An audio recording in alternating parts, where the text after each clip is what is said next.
Será que estamos? Porque eu tô... Estamos ao vivo. Ah, perfeito. Então, olha, boa tarde a todos. Que alegria estar aqui com amigos tão queridos, pessoas que eu adoro, e reinaugurando o nosso grupo de estudos no sentido de que fazia tempo que nós não nos encontrávamos, e agora vamos retomar os nossos encontros virtualmente e fazer esse novo recomeçar com vocês é uma enorme alegria. O GEP, que é o Grupo de Estudos de Políticas Tributárias da FGV de Projetos, é um grupo que já deve ter aí os seus 3 anos, pelo menos, né, Melina? A Melina foi uma das fundadoras desse grupo comigo, e a proposta do GEP, desde o começo, foi se tornar uma plataforma, em primeiro lugar, multidisciplinar, que dá espaço para as pessoas discutirem política tributária de uma maneira absolutamente livre, técnica, para tentarmos, em todos os aspectos do sistema tributário, chegar a um sistema tributário melhor. O assunto reforma tributária é desnecessário dizer que está na pauta do debate nacional, então retomar esses encontros virtuais nesse momento é extremamente importante, e começamos com uma abordagem, com uma análise da reforma tributária sob uma perspectiva muito especial, uma perspectiva que talvez esteja escapando de todos os demais grupos que estudam e analisam o assunto, que é a perspectiva política, é a vida como ela é tentar entender por que o nosso sistema tributário, ele naturalmente se torna complexo, mesmo quando as normas, os tributos, eles nascem simples, rapidamente esse tributo, ele se degrada. É importante entender o passado, o que aconteceu no passado, até para que a gente não deixe isso voltar a acontecer no futuro. E qual que é a nossa preocupação? Esperamos que consigamos fazer uma reforma tributária que nos entregue um sistema tributário mais simples. A gente tem que tomar todos os cuidados para que esse sistema tributário mais simples, ele rapidamente não se torne complexo. E é isso que nós vamos aprender hoje com o Danilo, que vai nos ensinar sobre tudo isso e mais um pouco. Ele vai falar isso, mas esse foi o tema do PhD que ele fez em MIT, né, a análise de políticas, e ele analisou muito profundamente essa questão da complexidade, e ele vai falar hoje para a gente exatamente tudo que ele fez, essa pesquisa que ele fez em MIT, pesquisa essa que deu origem, né, a pesquisa do PhD dele deu origem a um livro, e eu vou apresentá-lo daqui a pouco. Depois contaremos com os debates, os comentários do Ângelo de Ângeles, da Melina, do Kit e do Gustavo Guimarães, que eu vou apresentar todos eles agora, falando brevemente dos seus currículos. O Danilo Limoeiro é CEO da Turivius Legal Intelligence, PhD pelo MIT, e ele é mestre por Oxford. E ele é o autor do livro que eu mencionei há pouco, que é The Economic Growth, Inequality and Crony Capitalism. A Melina, ela é diretora de cursos na York University, doutora e mestre em política tributária pela Universidade de Sorbonne, na França. Ela foi consultora do Banco Mundial e do IPEA, e ela é autora do livro Reforma Tributária no Brasil, Ideias, Interesses e Instituições. O Ângelo de Ângeles é auditor fiscal do Estado de São Paulo, mestre em economia pela Unicamp. E o Gustavo Guimarães é advogado e assessor parlamentar na Câmara dos Deputados, mestre e doutorando em Direito do Estado pela Faculdade de Direito da USP, autor do livro Presidencialismo de Coalizão no Brasil. Só ao ler o currículo aqui dos nossos queridos palestrante e debatedores, a gente já vê que nós temos um quadro bastante multidisciplinar, que é exatamente o propósito do nosso grupo de estudos. Se vocês me permitem, eu vou tomar uma liberdade aqui. Eu, como moderadora, vou falar muito pouco, só vou ficar passando o microfone, mas antes eu queria fazer 2 brevíssimos comentários. Eu queria começar lendo um trecho de um livro do Marcos Mendes. O livro do Marcos Mendes é o seguinte: Por que é difícil fazer reformas econômicas no Brasil? E o Marcos, na apresentação, no comecinho do livro dele, ele fala assim: que o Brasil precisa realizar reformas econômicas como condição necessária para acelerar sua taxa de crescimento e se tornar um país de renda alta, com menos pobreza e menos desigualdade. E ele elenca algumas condições que costumam, pelo mundo, facilitar a implementação de reformas. Eu vou só destacar algumas. Ele fala que é mais fácil fazer reformas em países que são pequenos, que têm sistemas políticos eleitorais que facilitam a formação de maioria no parlamento, que tem clara demarcação de limites de atuação de cada um dos três poderes, com baixo grau de conflito entre eles, que tem governos unitários, que tem constituições pouco detalhistas ou facilmente alteráveis. E ele conclui aqui dizendo que o Brasil não preenche qualquer desses requisitos, daí o seu atraso e dificuldade em avançar. O Marcos, ele ainda fala que a gente vive uma situação grave, em uma sociedade com esse perfil, é difícil obter consenso para aprovação de medidas que exigem postura cooperativa, confiança no cumprimento de acordos e sacrifício no presente em troca de benefícios futuros.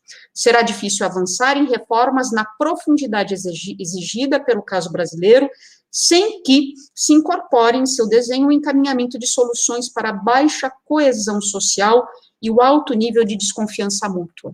É um cenário muito difícil. Cenário esse que foi analisado recentemente pelo Danilo, num artigo que eu adorei, que ele publicou pelo Valor, no começo de agosto, e no seu artigo, o Danilo, ele analisa exatamente ele publicou o artigo dele no dia 5 de agosto, ele trata exatamente da complexidade tributária, ele fala da pesquisa dele em MIT, que ele vai descrever aqui para a gente hoje em maiores detalhes, e ele tenta identificar fatores que explicam a complexidade tributária. E ele indica algumas variáveis que poderiam explicar parte dessa complexidade. Antes de passar a palavra para o Danilo, eu vou ler um parágrafo do artigo do Danilo no Valor Econômico, que foi o seguinte: ele fala assim, que a complexidade brasileira é muito maior do que o previsto pelos dados dos modelos econométricos, ou seja, o Brasil é um grande outlier em termos de complexidade tributária.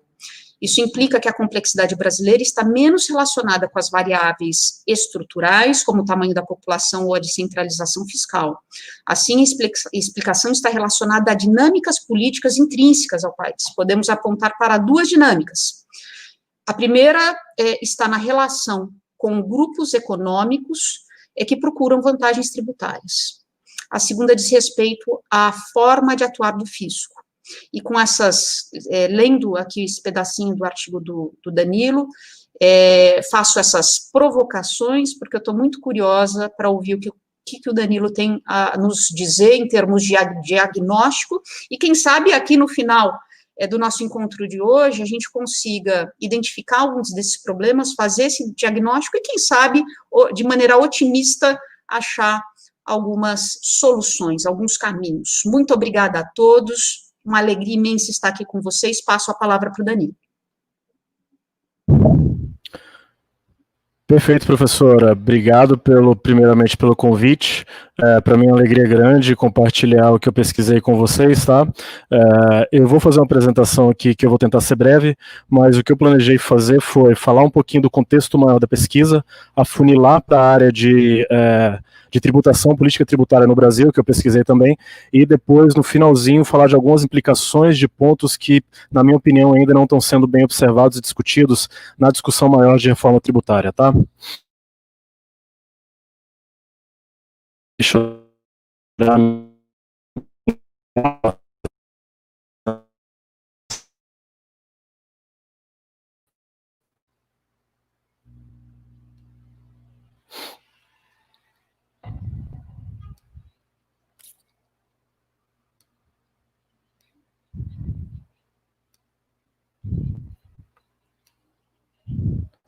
Muito bem, vocês conseguem ver minha apresentação aí, né?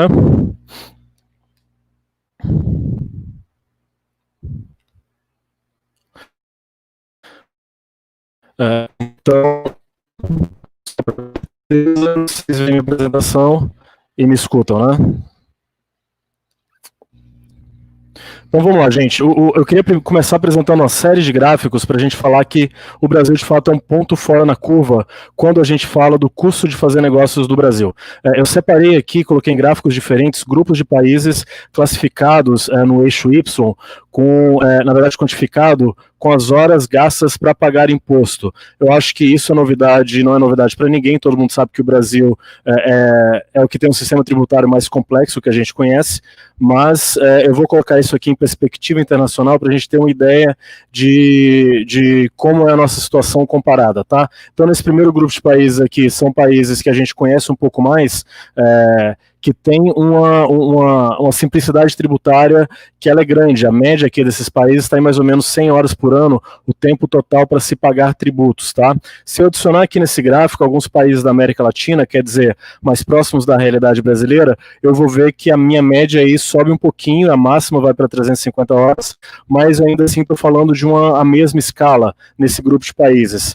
E se eu coloco aqui os 4 piores países para se pagar imposto no mundo, que são Venezuela, Líbia, Nigéria e Bolívia, com exceção do Brasil, a gente vê que a escala do gráfico agora já fica totalmente diferente. A média desse quarto grupo é de 400 horas por ano, tá? Para uma empresa fazer todo o compliance tributário dela.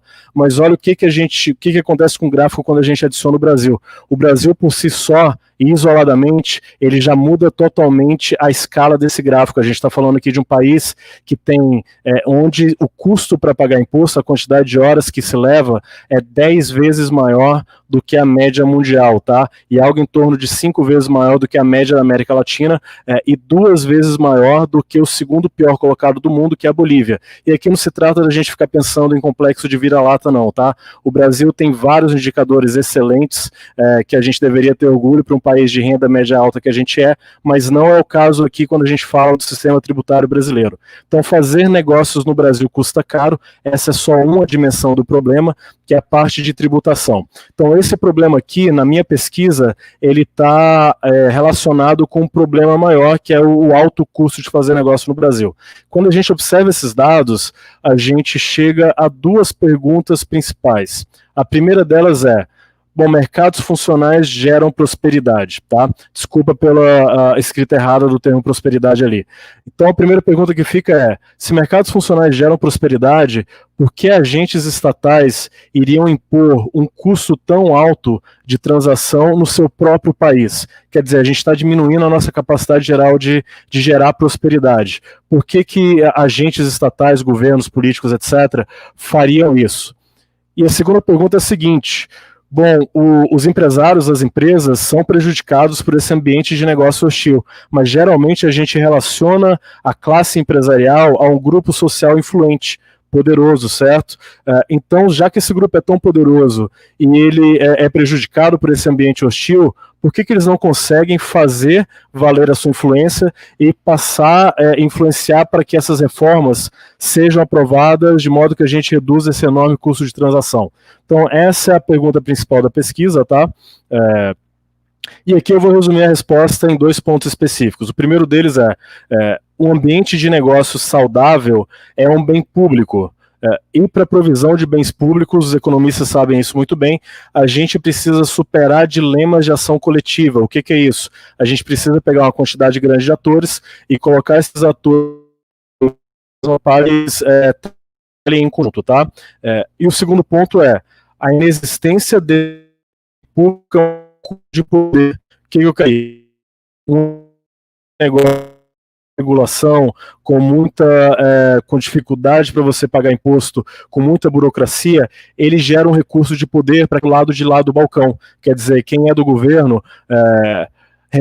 tem incentivo para manter as coisas como estão, porque ele pode usar o poder discricionário do Estado para distribuir benesses que são você poder ter uma rota diferente na hora de você fazer negócios do Brasil. Isso a gente pode falar aí tanto da parte ilegal, corrupção, mas de coisas que são muito mais, que são totalmente legais e próximas à nossa realidade.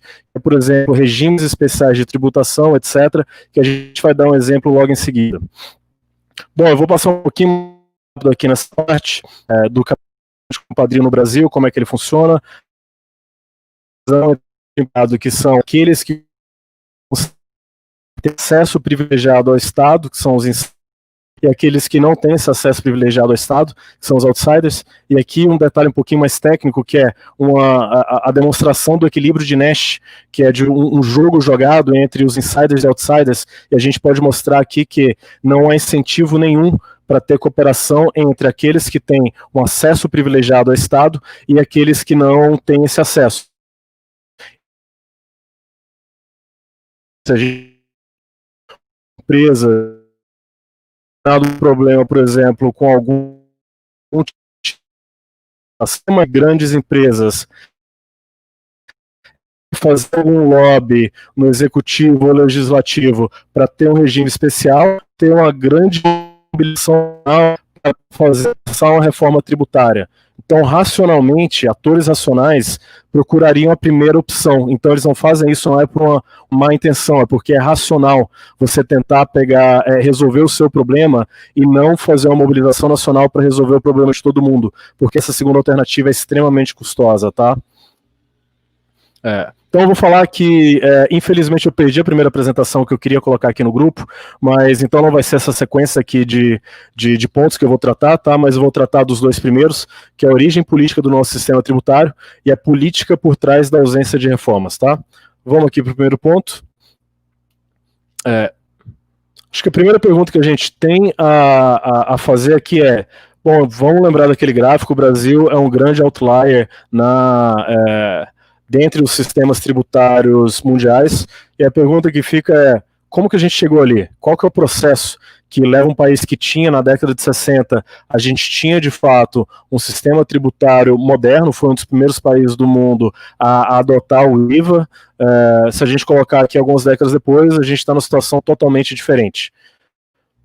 Bom, a ciência política explica isso por duas teorias diferentes. A primeira delas é o chamado institucionalismo histórico, muito bem documentado por Strick e Tellen no livro de 2005, e a ideia aqui é que você tem uma série de mudanças institucionais num processo lento de adição de camadas. Então, imagina quando a gente estava em 1988, que teve uma grande descentralização fiscal no país, os estados começaram a ter mais autonomia do ponto de vista de política tributária, muito provavelmente naquela época a gente não tinha a mesma complexidade tributária que a gente tem hoje. Se a gente passar para frente aí 3 décadas, ao longo do tempo a gente teve tantos regimes especiais de tributação do ICMS, ou mesmo no nível federal, que você teve várias camadas diferentes que adicionam a qualidade ao sistema. Mas o segundo ponto que eu acho mais interessante é o chamado de pluralismo desconexo. O que é isso? Você tem vários atores diferentes, com interesses divergentes também. Por exemplo, quando a gente fala da CBS, que é uma proposta tributária agora, se você colocar a CBS do jeito que está, o pessoal dos serviços provavelmente vai tentar achar alguma exceção, porque a alíquota está muito alta nesse regime de tributação. Então você tem interesses diversos que vão puxando esse sistema para direções diferentes, sempre olhando para os interesses desse grupo especificamente, e sem se importar, ou importando muito menos, com a complexidade global que você vai criando com esse amontoado de regras, tá? Então, mais uma vez, a gente tem aqui grupo de atores que racionalmente agem de modo a fazer valer os seus interesses, criando complexidade em um sistema que a gente perde o controle em cima dele porque tudo vai ficando muito confuso. Então eles vão procurando esses interesses particulares e não existe um plano maior que se preocupe com a funcionalidade desse de grupos diferentes que são divergentes. E o desconexo é essa falta de uma supervisão que dê um pouco, que esteja preocupada com a funcionalidade desse sistema. Um exemplo que eu vou dar é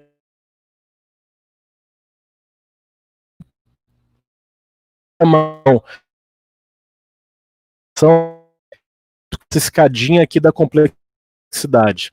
O que a gente tem aqui que a gente sempre teve no Brasil é que a política tarifária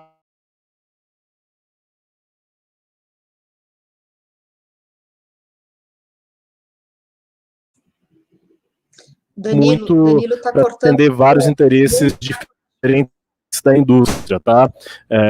Então você colocou uma tarifa média muito alta. Qual que é a consequência disso? O custo para quem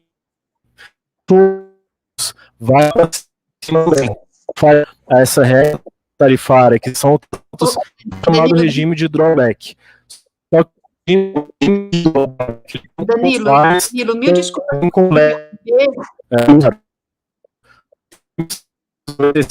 Que é o chamado... Danilo, acho que é melhor você talvez tirar o seu vídeo e ficar só... Oi? Porque está cortando muito. Acho melhor, a gente não está conseguindo te ouvir. Eu acho que é melhor talvez você tirar o vídeo e ficar só com o seu PowerPoint, porque está cortando muito. A gente Perfeito, não tá eu peço desculpas então. Deixa eu fazer melhor, deixa eu tentar mudar minha conexão aqui para outra rede, pode ser? É possível que eu caia um minutinho, tá?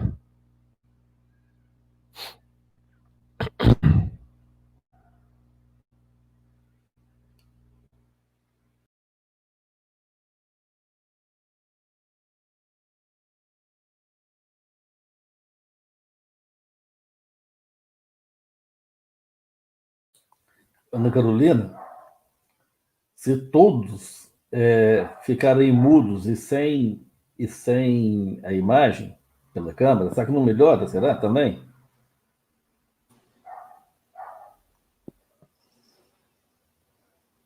Eu acho que a conexão dele, Ângelo, que está com problema. Eu acho que se não voltar bem, ele pode tirar a imagem e ficar só com a voz.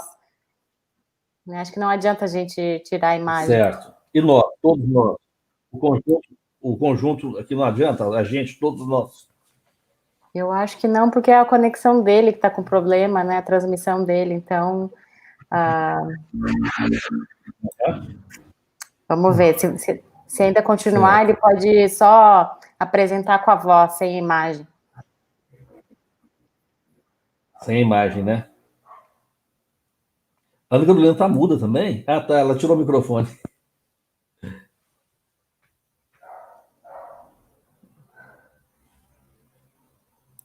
Carol, você está muda, Carol.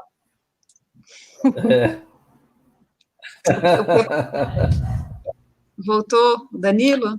Pronto, estou de volta, vamos ver se a conexão estabiliza agora, tá?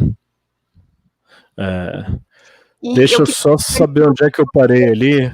Deixa eu só... Eu não sei quantas pessoas nós conseguimos ter nessa sala aqui, Danilo? É ilimitado. Você então, fala no estúdio ou para as pessoas que estão assistindo? Para o estúdio. Para as pessoas... Só 10. No estúdio, só 10. Só 10 pessoas? Aham. Ah, tá. Então, assim, nós temos amigos nossos assistindo no YouTube, e como a ideia é que esse encontro seja um grupo de estudos com troca de experiências, eu deixo aqui registrado. Para os amigos que estão no YouTube e quiserem entrar nessa sala para bater papo com a gente, que me escrevam, que eu mando o link para eles entrarem, porque assim a gente traz mais gente para a discussão.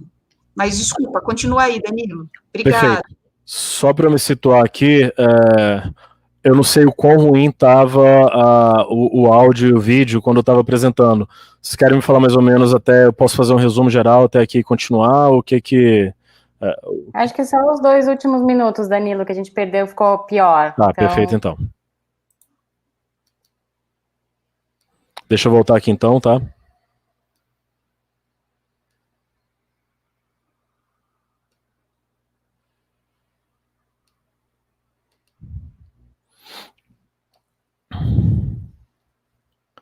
Então eu estava falando aqui pra gente, e por favor me interrompam se o áudio ficar ruim de novo, tá? Na hora que eu coloco todo o meu slide na tela, eu não consigo mais ver vocês, eu só vejo o slide, tá bom?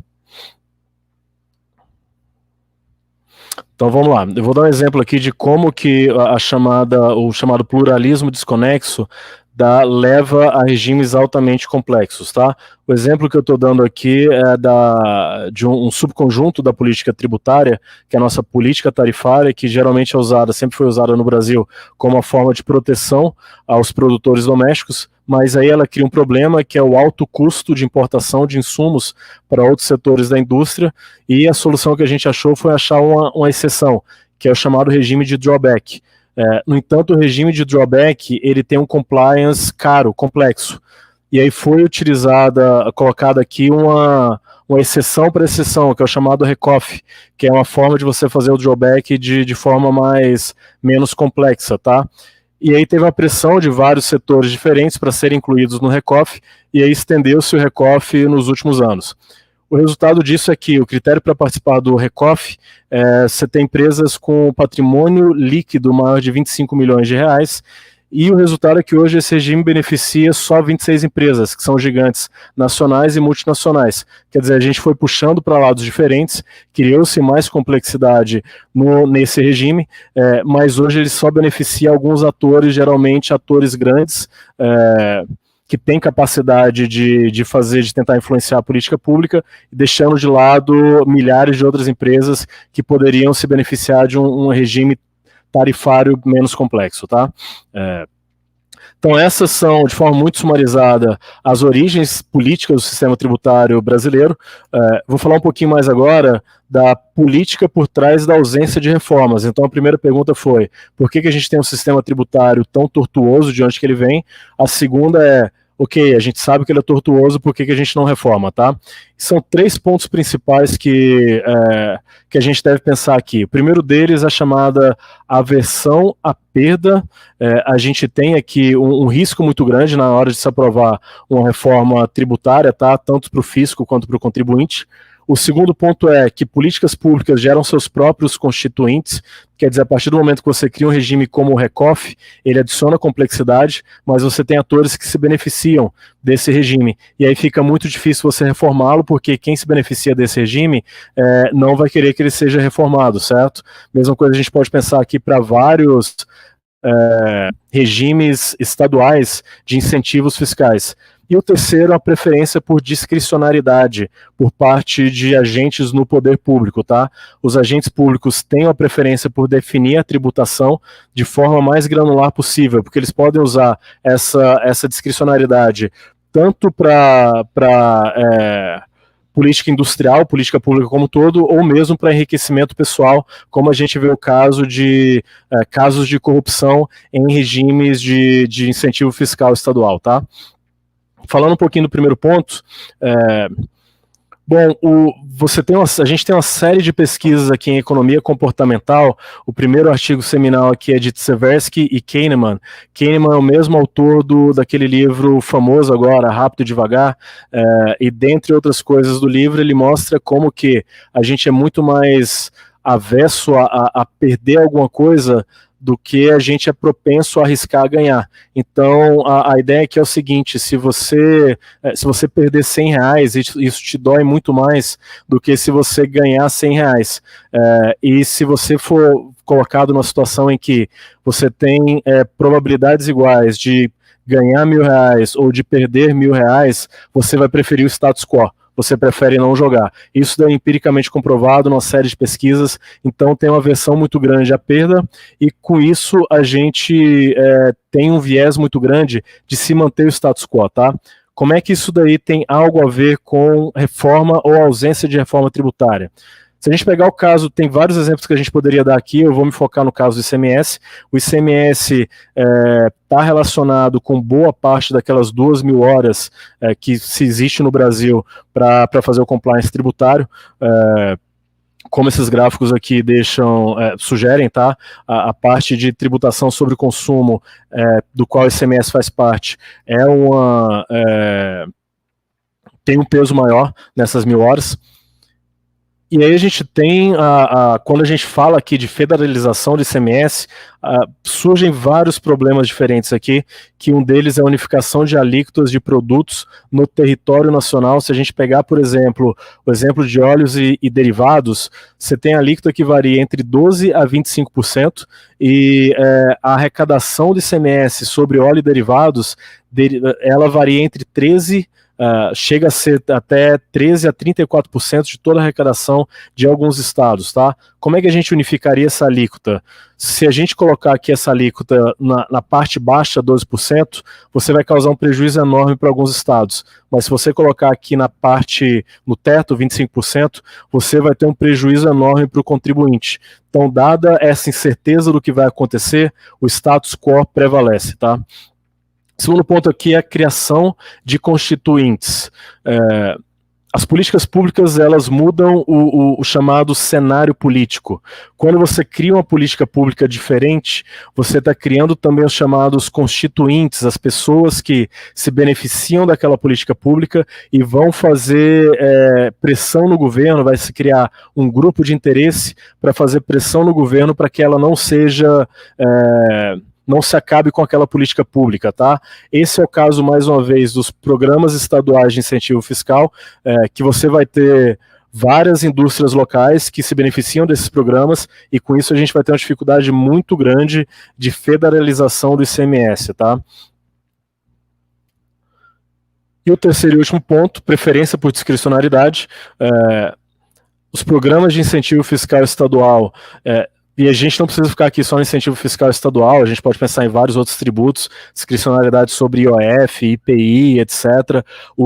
Quem está no governo vai ter uma preferência por discricionariedade, e essa discricionariedade vai ser usada para fins políticos, tá?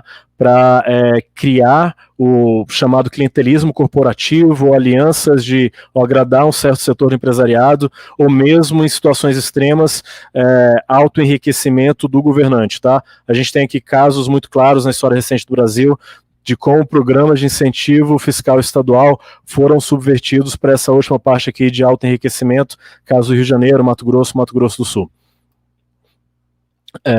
Bom, essa era a segunda parte de política por trás da ausência de reformas. Eu tinha preparado um pouco mais na outra apresentação que eu perdi, mas eu queria colocar aqui um segundo ponto, que é o seguinte, e aí eu vou parar aqui de compartilhar a tela, tá?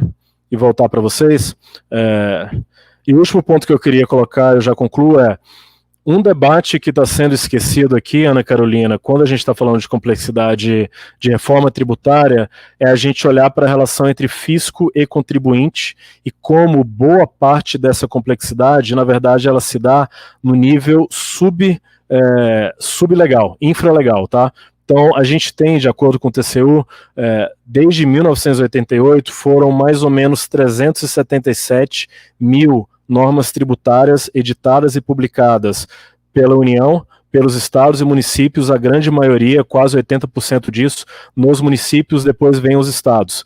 Então, boa parte dessa complexidade que a gente está tentando atacar aqui, ela se dá em nível infralegal. Então, a gente está falando aqui de uma necessidade não só de uniformização, obviamente começa por aí, de uniformização das normas, mas também de mudar a forma com que o fisco faz a sua normatização. Porque a estrutura de incentivos hoje do fisco, ela é muito mais, vamos tributar ao máximo e não vamos deixar espaço para nenhum tipo de criatividade, digamos assim, do contribuinte. Com isso, há um excesso de normatização, certo?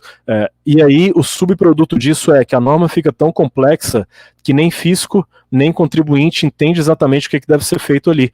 E o resultado disso é a segunda parte, que é todas essas disputas vão para as cortes, sejam administrativas, sejam judiciais. Então a gente tem hoje mais ou menos, a gente calcula aqui na empresa, algo em torno de 20% do PIB brasileiro sendo disputado em litígios entre fisco e contribuinte, tá? E aí eu não estou falando de execução, eu estou falando mais de como se entende que a norma deveria ser aplicada. Então, isso você resvala para o judiciário também. Então, vira um custo não só para o contribuinte que está fazendo aquele contencioso contra o fisco, mas também para o contribuinte que tem que bancar os custos do judiciário, onde vai passar tudo isso, tá? Então, além de uma reforma tributária no nível da norma federal, a gente tem que pensar também de uma reforma das relações fisco-contribuinte. E aí a gente consegue pensar em algumas coisas aqui de como que o debate da reforma tributária está indo, tá? E esse vai ser meu último ponto, eu já encerro já, que tem algumas propostas na mesa, eu acho que as que estão mais consolidadas e estão despontando mais é a reforma do IBS, em contraposição à reforma da CBS, tá? A reforma do IBS, ela é muito mais completa nesse sentido que ela está federalizando, colocando no nível federal, ICMS e ISS. Então ela está tirando muito da discricionariedade normativa que a gente tem aqui para os fiscos estaduais e municipais. Com isso a gente tem uma oportunidade muito grande de harmonização da parte infralegal, que hoje é um dos grandes problemas que está sendo pouco discutido. E a outra grande oportunidade que a gente teria com essa federalização é também uma harmonização da jurisprudência. Hoje, as disputas que a gente tem de ISS e ICMS vai tudo para a Justiça Estadual ou para os conselhos administrativos estaduais. Com isso, a jurisprudência fica extremamente dispersa, é muito mais custoso, um contencioso para o contribuinte. Se a gente consegue passar, mesmo que a gente mantenha toda essa complexidade normativa infralegal, mas se a gente passa tudo isso para um tributo federal, a gente tem uma oportunidade muito maior de harmonização da jurisprudência, porque tudo vai estar concentrado em só 5 tribunais, tá? E não uma dispersão muito grande em vários tribunais e conselhos administrativos diferentes. Então era isso que eu queria falar, totalmente aberto para receber questionamentos e observações de vocês. Muito obrigado. Excelente, Danilo, muitíssimo obrigada pelos seus comentários, muito interessante te ouvir, entender a sua pesquisa, conhecer sua pesquisa, e eu acho que a composição que temos aqui na mesa ela é absolutamente perfeita, porque o Ângelo, ele vai trazer, além de estudioso, pesquisador, acadêmico, ele conhece como ninguém a Secretaria de Fazenda, né, a perspectiva estadual. O Gustavo, por outro lado, vai nos trazer a perspectiva da União, porque o Gustavo, como assessor parlamentar, ele está muito próximo do processo legislativo federal, e ele talvez ele vai nos trazer uma visão muito bacana de todos esses projetos, de como é que eles estão andando, e vai ser ótimo. E a Melina, por sua vez, vai nos dar uma perspectiva global e principalmente internacional em relação a tudo isso que você disse. Eu só queria fazer uma menção, antes de passar a palavra para o Ângelo. Eu não sei se eles estão acompanhando a gente pelo YouTube, achei até que a gente fosse estar todo mundo na mesma sala, mas eu queria mencionar o nome de alguns dos outros fundadores. Hoje é um evento que nós estamos celebrando a retomada do nosso grupo de estudos, então eu não poderia deixar de mencionar o nome dos outros fundadores, né, que coordenam esse grupo de estudo conosco, o Frederico Bastos, não sei se ele está nos ouvindo, o Breno Vasconcelos, espero que estejam nos ouvindo e que, numa próxima oportunidade, também estejam aqui discutindo com a gente, todo mundo junto. Ângelo, palavra com você, a bola está contigo. Muito obrigado, primeiramente, muito obrigado pelo convite, é uma honra participar aqui, obrigado, Melina, obrigado, Ana Carolina, e Danilo, parabéns, eu li o seu trabalho, capítulo 4, eu fiquei impressionado com a robustez da pesquisa e das hipóteses testadas, e olha, parabéns mesmo das hipóteses levantadas, dos mecanismos que levam a esse caminho de dependência, que você não se livra das complexidades. O TAC é uma coisa, olha, seu trabalho é uma coisa fantástica, parabéns mesmo, não estou, desculpa o termo, estou puxando saco, não, é verdade. Te agradeço. É verdade mesmo. Agora, assim, eu gostaria de pontuar algumas coisas. Em primeiro lugar, eu gostaria de chamar a atenção para um fato. Uma vez, nós estávamos em uma reunião no Recife, e o professor Isaías Coelho disse uma frase que me marcou muito, que me chamou muita atenção. Ele disse, olha, a beleza do IVA, de um IVA bom, né? Um IVA clássico, um IVA bom, é que ele é uma tributação simples sobre uma base complexa. O IVA ele tem esse poder de harmonizar, certo? Mesmo que vários entes participem, em nível nacional, subnacional, se é um IVA de verdade, ele tem essa capacidade de harmonizar, né? E não reproduzir na tributação a complexidade que é a estrutura produtiva. Né? Num país, por exemplo, que tem um Brasil, que é um país continental, com muitas diversidades regionais, com uma indústria complexa instalada no Centro-Sul e outros polos pelo restante do país, harmonizar isso, digamos, não é uma tarefa fácil, porque os interesses são muito difusos, que nem está no seu trabalho, os interesses são muito difusos. Mas uma arquitetura de IVA clássico, né, e com uma política mais federativa de verdade, mais colaborativa, você consegue. Mas para livrar desses caminhos de dependência, isso é que não é fácil, Danilo. A gente lê no seu trabalho que os grupos de interesse que vão se enfronhando naquela complexidade, eles são muitos. Danilo mostra com todas as letras que a corrupção envolve. Isso não é nem achismo.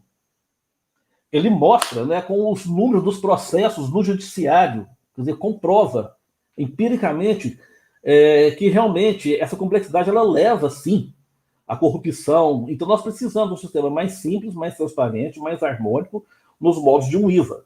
E a transição para esse sistema, para a gente sair desse emaranhado que a gente entrou e para caminhar para um sistema mais harmônico, mais colaborativo, você precisa de um conserto político. Obviamente, você precisa de redefinir relações federativas, você tem que ter um certo entendimento político, mas eu não vejo como sair disso, a não ser por um período de transição. O pessoal critica que o prazo de transição proposto na PEC 85 de 10 anos é muito longo, alguns falam em 5 anos. Olha, eu francamente não sei qual é o melhor prazo, ela tem que ser por tentativa e erro, mas que é preciso ter uma transição para que a gente comece a resolver essa teia de interesses envolvidos, entendeu? Nós precisamos desse período de transição. Não se pode sair de uma complexidade dessa de uma vez. Perfeito? Bom, esse é um ponto que eu gostaria de chamar a atenção. Um outro ponto que eu gostaria de chamar a atenção, mais num aspecto histórico, né? Lendo o trabalho do Danilo, e eu fui pensando no espraiamento dos regimes de substituição tributária. Danilo, o figurino é o mesmo. É o mesmíssimo figurino. Você cria aversões a perdas, tanto da parte do Estado quanto da parte do setor privado. Eu vou citar o exemplo do Estado. Para você entrar em substituição tributária,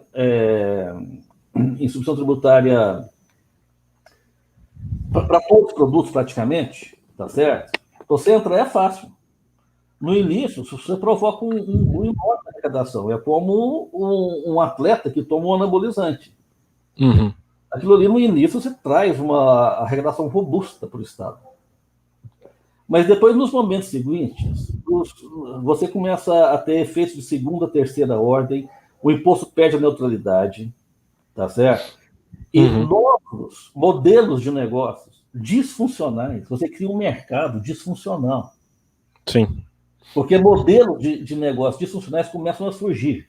Eu posso citar vários exemplos disso aí, mas vários, na prática, que nós temos vivenciado. E eu tenho vários exemplos desses mapeados esquematicamente. Não vou citar aqui agora porque não havia muito tempo, mas é fato. O que acontece? Depois que esses agentes no mercado se organizaram dessa forma, eles conseguem uma vantagem mercadológica, sim, em relação aos pequenos. Exatamente. Entendeu? Eles conseguem escapar da substituição tributária. Quer dizer, o feitiço, ele vira contra o feiticeiro. Aquilo que foi criado, né, para equalizar a concorrência se torna o seu contrário.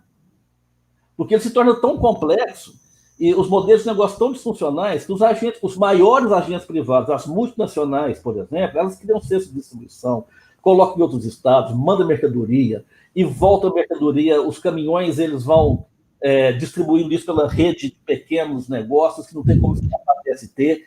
Isso provoca um desarranjo no seu capital de giro. Então, você acaba concentrando o capital, certo? E operando contra a concorrência. Bom, você organiza o mercado, torna-o disfuncional. Isso é um exemplo. Se juntar substituição tributária com guerra fiscal, aí, meu filho, a complexidade vai nas nuvens, nas alturas. Só para citar um exemplo. No estado de São Paulo, antes do espraiamento da ST, nós tínhamos 14 produtos na ST, regulamentados por 25 artigos do RICMES, tá certo? E algumas portarias.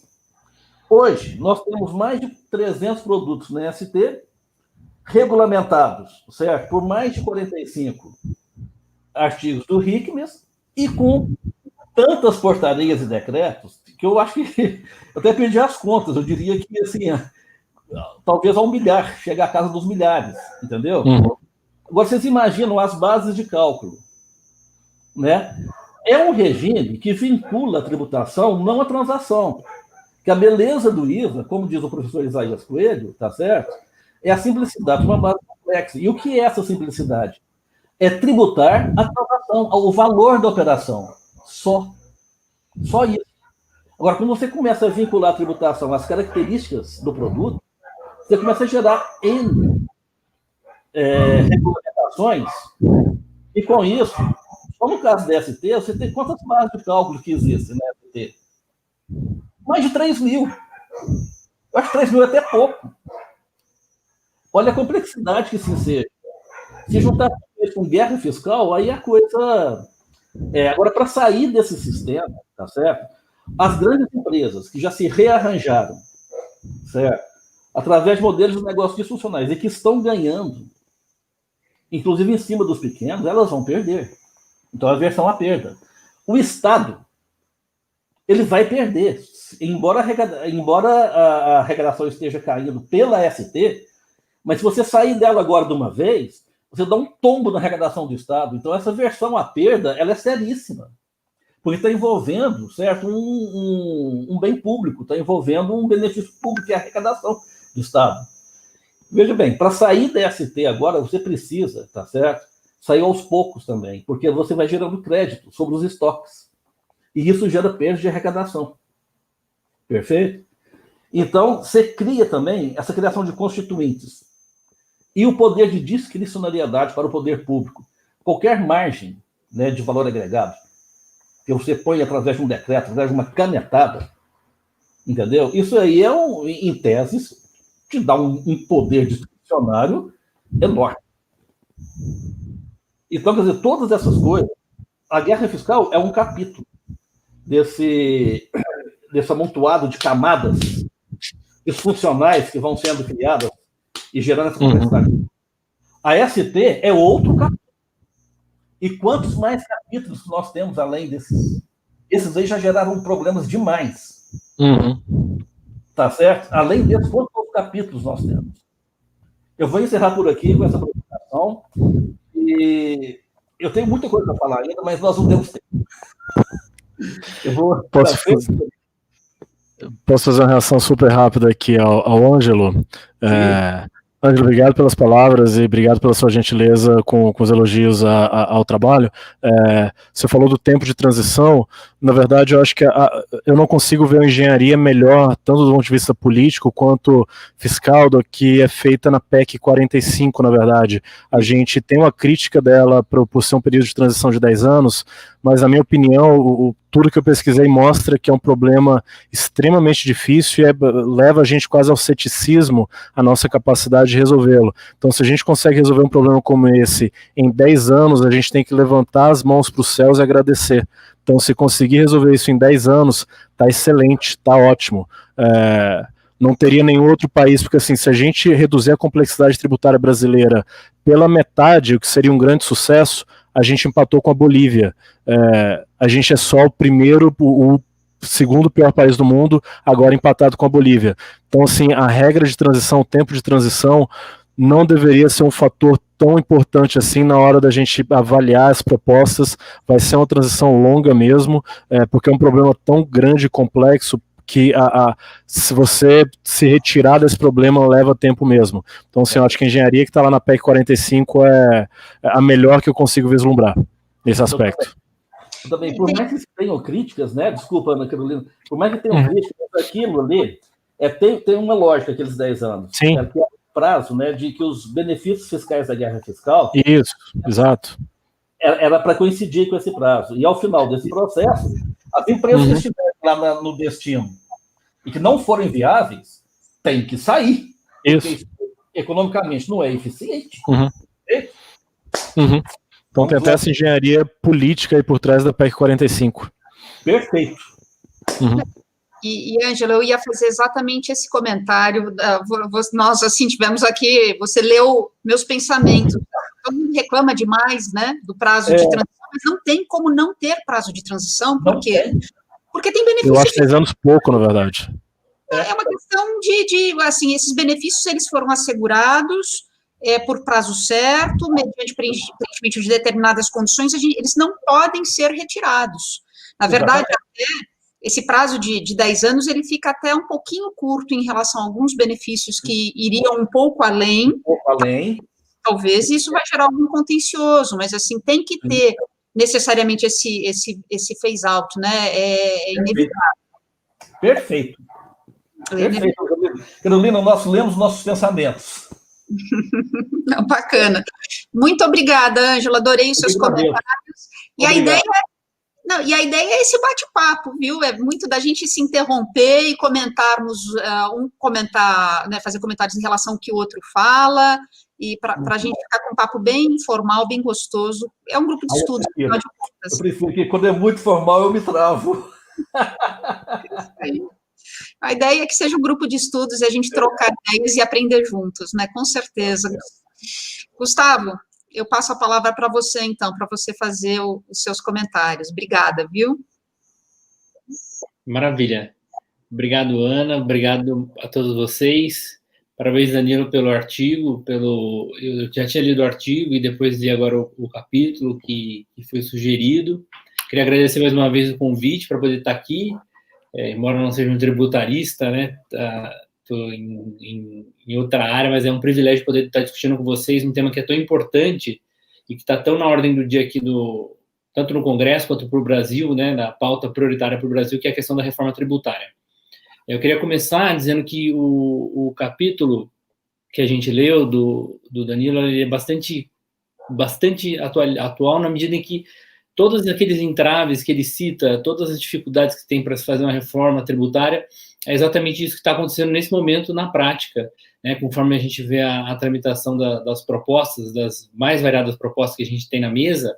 Então, toda a resistência, a dificuldade que se tem para aprovar, para fazer essas propostas andarem, se dá justamente por conta desses fatores que ele mostrou na apresentação dele, que ele já havia descrito no livro, né? Esses fatores históricos que dificultam tanto a aprovação de uma reforma tributária no Brasil. Acho que todo mundo viu, não sei se vocês viram, uma pesquisa da XP recente, até a Ana que tinha mencionado para mim, e eu fui olhar, realmente uma pesquisa muito interessante, que ela fala que numa pesquisa entre parlamentares, 88% dos deputados e senadores falaram que acham que é possível e necessária a aprovação de uma reforma tributária no Brasil. Só que deviam fazer uma segunda pergunta, mas qual reforma tributária? Porque a grande dificuldade que a gente enfrenta do ponto de vista político, que no final das contas é uma discussão política, é a construção de um consenso mínimo que se possa estabelecer para poder fazer uma reforma estrutural no nível que uma reforma tributária exige.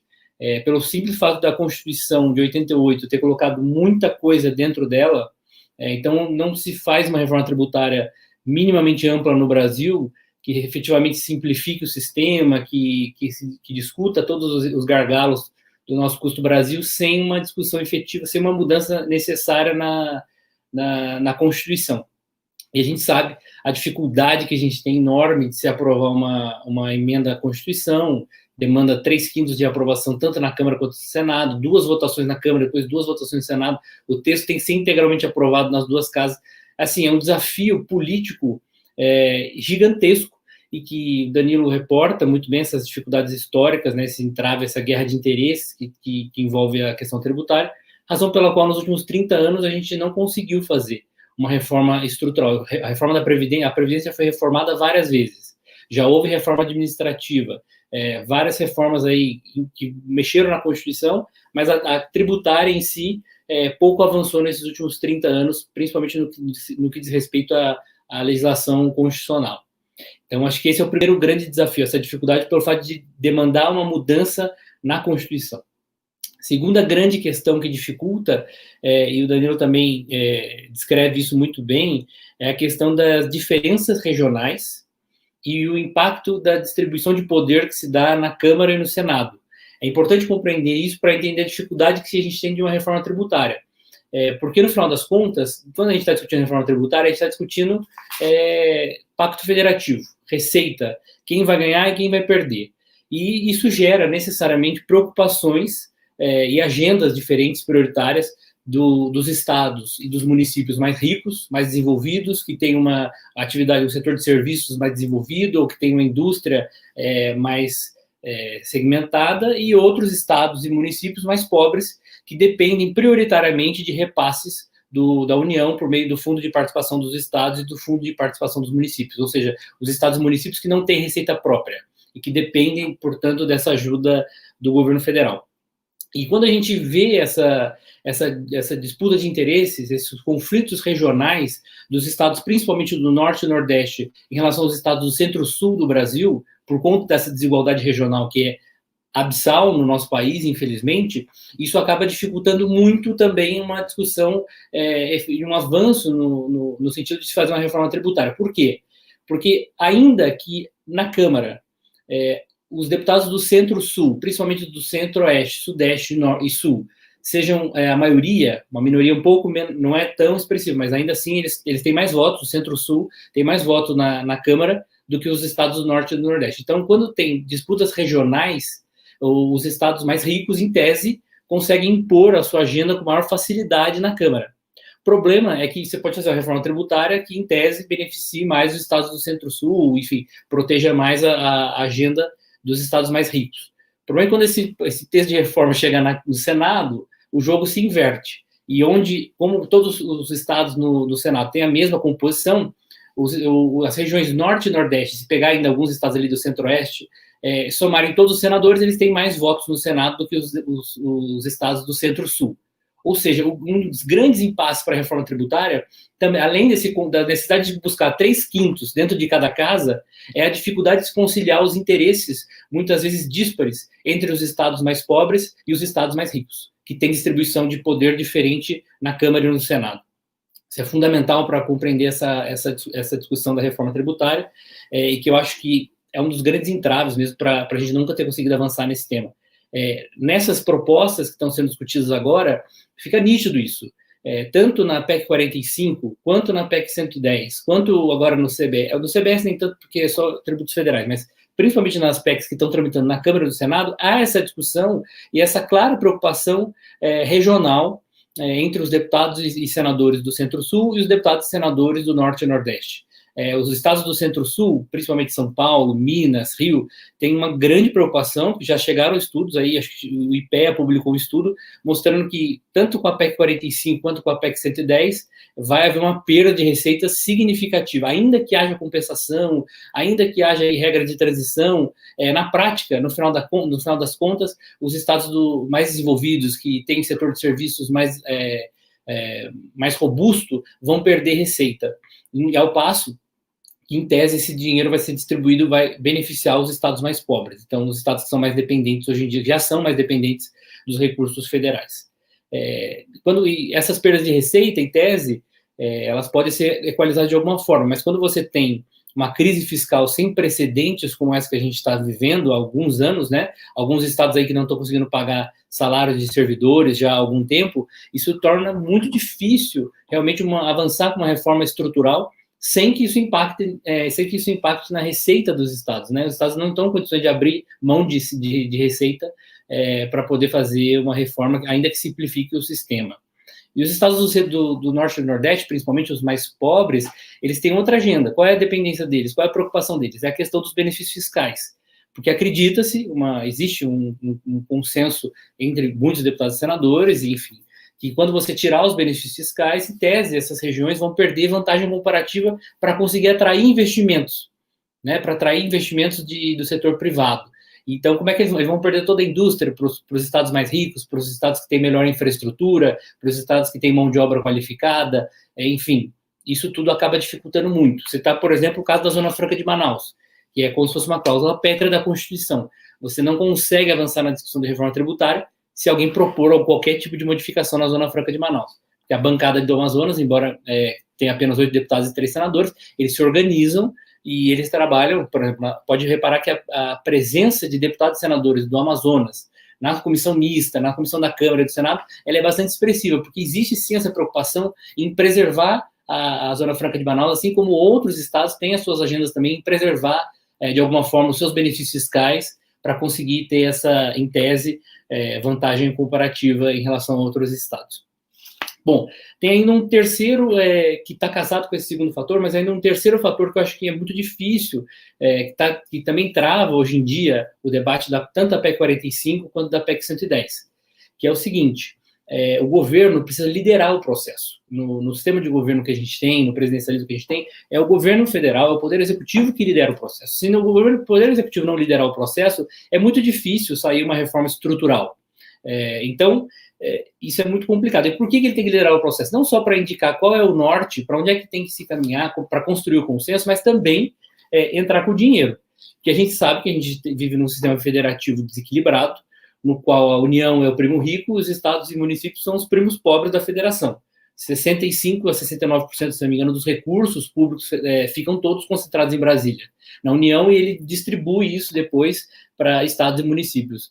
Então, se a União não estiver disposta a entrar com recursos públicos federais para um fundo de compensação, né, para indenizar os estados e municípios em caso de perdas de receita, que é o que vai acontecer de alguma forma, é muito difícil dizer que não vai ter perda, que a mesma carga tributária que vai ter hoje vai ser depois, porque alguns estados vão perder e outros vão ganhar nessa transição. Então é preciso que a União faça essa compensação por meio de um fundo que o próprio ministro Paulo Guedes já declarou mais de uma vez aí recentemente que não tem disposição nenhuma do governo federal em fazer isso, em entrar com esse fundo de compensação. Isso dificulta muito. Porque se não houver a União liderando o processo, se não tiver disposição do governo em botar dinheiro nisso, como foi, por exemplo, no caso da Lei Candir, né, na década de 90, vai ser muito difícil fazer uma reforma estrutural sem permitir essa equalização entre estados e municípios. O quarto ponto que eu gostaria de destacar, e já indo para o final da minha apresentação, é a questão de que é preciso também ter um consenso, não só em relação ao que tipo de reforma nós queremos, mas em relação a qual a proposta que nós vamos fazer andar. E hoje a gente tem a PEC 45 na Câmara, a PEC 110 no Senado, que já havia sido aprovada antes de uma comissão especial da Câmara, foi adotada, né, pelos senadores, e agora chegou esse projeto de lei, o 3887, de 2020, do governo federal, propondo só uma unificação do PIS/COFINS. Então, assim, o fato de ter várias reformas, e elas não, embora elas sejam bastante compatíveis, mas existem pontos significativos de divergência entre elas, causa muita dificuldade para a gente conseguir enxergar um cenário de curto prazo no qual uma reforma tributária seja efetivamente aprovada. Existe uma boa vontade enorme, né, de deputados, senadores, do governo, do setor produtivo, em prol de uma reforma, mas não existe nem consenso em, tá bom, então qual é a proposta que vai andar? Qual é o texto base que nós vamos usar? Nós vamos usar o texto da Câmara, a gente vai usar o texto do Senado, a gente vai aprovar o projeto do governo separado, e depois vai discutir a questão dos outros tributos. Enfim, não existe esse consenso. Então, a tentativa de construir esse consenso está sendo feita agora, numa comissão mista de deputados e senadores, um grupo de trabalho, que estão tentando discutir as três propostas que estão na mesa e tentar construir um ponto de convergência. Mas não adianta vocês que ainda não existe esse consenso mínimo para sequer fazer a proposta andar, seja da Câmara, seja do Senado ou seja do governo. Por isso que eu acho que a gente ainda vai ficar nesse cenário de impasse, mas eu espero sinceramente que a gente consiga superá-lo de alguma forma. Tem também uma outra dificuldade, que tanto nas PECs quanto e principalmente no texto do governo, no CBS, né, proposto pelo governo, há uma altíssima elevação da tributação sobre o setor de serviços. Isso é muito significativo para vários setores. Eu acho que já tem uma campanha na internet gigantesca por causa da tributação dos livros, e parece que teve 1 milhão de assinaturas já no abaixo-assinado contra a tributação de livros, enfim. Isso tudo gera alguns obstáculos que dificultam efetivamente a proposta de andar. O setor de serviços vai ter um aumento de carga, aí, se essa CBS for aprovada, muito significativo, e considerando que é o setor mais afetado por conta da pandemia, a gente dá de presente para eles no final da pandemia um aumento de carga tributária dessa envergadura, é um pouco pesado na minha avaliação, e eu acho que isso tende a dificultar a tramitação, porque, novamente, muitos deputados e senadores são de cidades grandes, são de regiões metropolitanas, têm uma capilaridade muito grande no setor de serviços, e eles exercem pressão, que é também um dos fatores que o Danilo tinha mencionado, né, quanto à dificuldade de se fazer a reforma, aquela questão o avesso às perdas e à pressão dos setores, isso tem sim um fator, pode ser um fator preponderante para dificultar a tramitação da proposta do governo. Esse projeto de lei, embora seja um projeto de lei ordinário, mais simples de aprovar, basta a maioria simples, essa questão da tributação do setor de serviços, ela tem uma frente parlamentar aqui de comércio e serviços no Congresso muito articulada, que eu tenho certeza que eles vão trabalhar. Embora a indústria hoje seja bastante favorável à proposta, que para eles vai ser muito importante essa aprovação, o setor de serviços tende a ser bastante prejudicado e vai, de alguma forma, cobrar, em algum momento da tramitação, uma rediscussão dessa alíquota, pelo menos uma rediscussão da alíquota. Bom, eu acho que também tem a questão da urgência constitucional. É importante mencionar, porque eu sei que tem bastante gente preocupada, que a proposta de lei do Poder Executivo, aí, o CBS 3887, veio para o Congresso com uma urgência constitucional. Está previsto na Constituição que a Câmara e o Senado têm cada uma um prazo de 45 dias para analisar e votar a proposta. Se não votar, o projeto trava toda a pauta e o Congresso não consegue votar mais nada até que delibere efetivamente sobre o projeto de lei do CBS.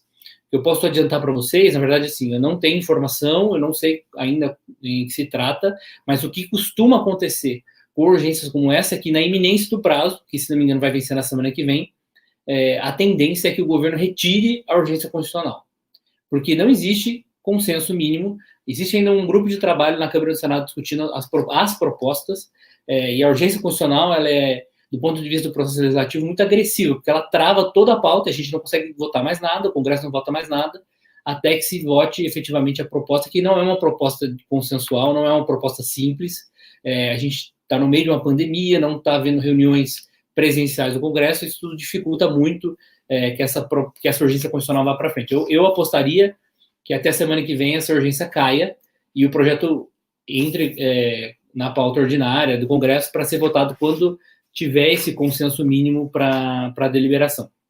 Um último fator importante para mencionar, que também dificulta qualquer proposta de tramitação de reforma tributária esse ano, é o calendário eleitoral. Essa semana já começaram as convenções partidárias, a partir do final do mês já começa a campanha, as eleições são municipais, mas é de interesse, e os deputados e senadores participam ativamente do processo eleitoral.